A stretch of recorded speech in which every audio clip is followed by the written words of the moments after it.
Momento de reflexão. Apoio Cenáculo de Oração. Oração é o nosso estilo de vida. Olá, Kézia. Hoje o nosso tema é o que significa ser oprimido.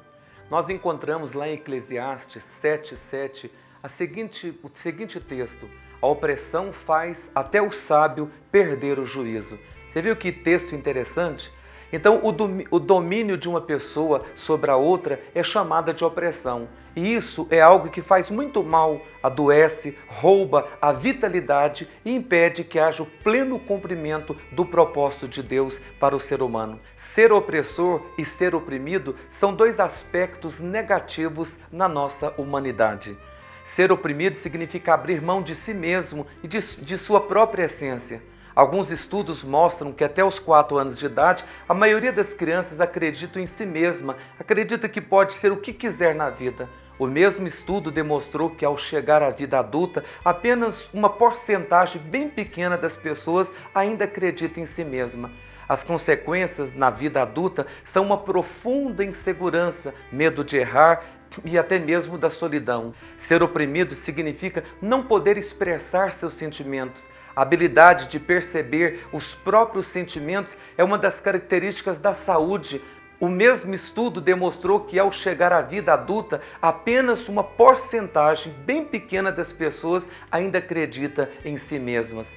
As consequências na vida adulta são uma profunda insegurança, medo de errar e solidão. Muitos adultos perfeccionistas foram formados em ambientes onde não havia espaço para acertos e erros. Eles eram constantemente cobrados para agir sempre de maneira correta. A habilidade de perceber os próprios sentimentos é uma das características da saúde emocional. Por isso, muitas pessoas reagem exageradamente diante de certas situações. Por exemplo, quando são contrariadas, reagem com muita raiva e até mesmo explodem. Depois ficam cheias de culpa e não entendem por que reagiram desta maneira. Outras pessoas têm dificuldade até para lidar com a sua dor ou com a tristeza diante das situações dolorosas.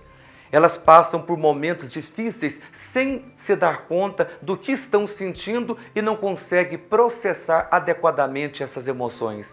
Uma mulher contou a seguinte experiência.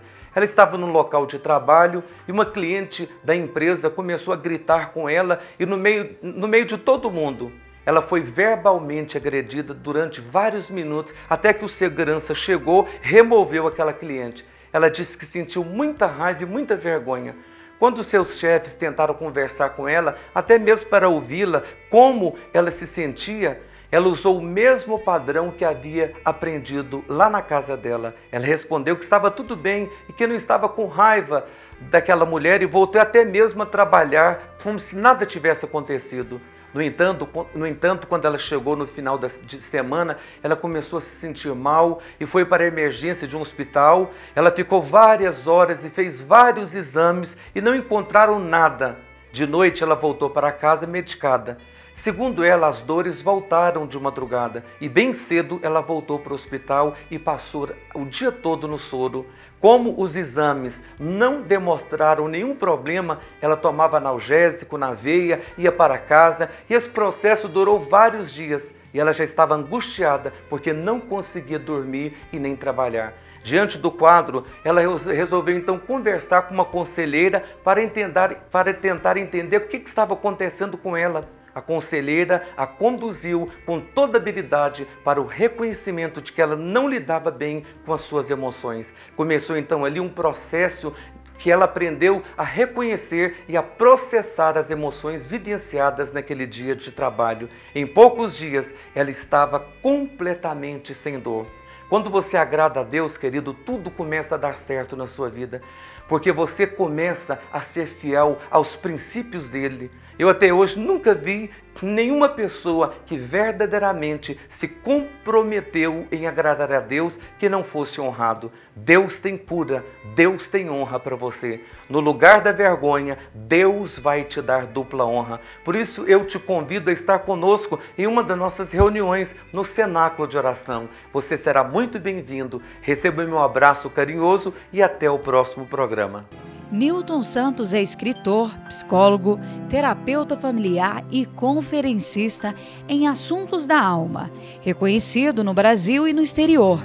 Fundador e presidente do Cenáculo de Oração em Goiânia, ministério que é referencial em curas da alma e cura interior.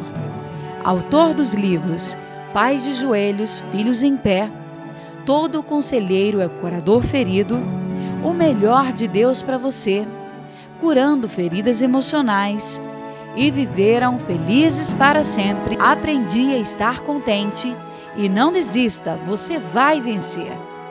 Participe das reuniões no Cenáculo de Oração.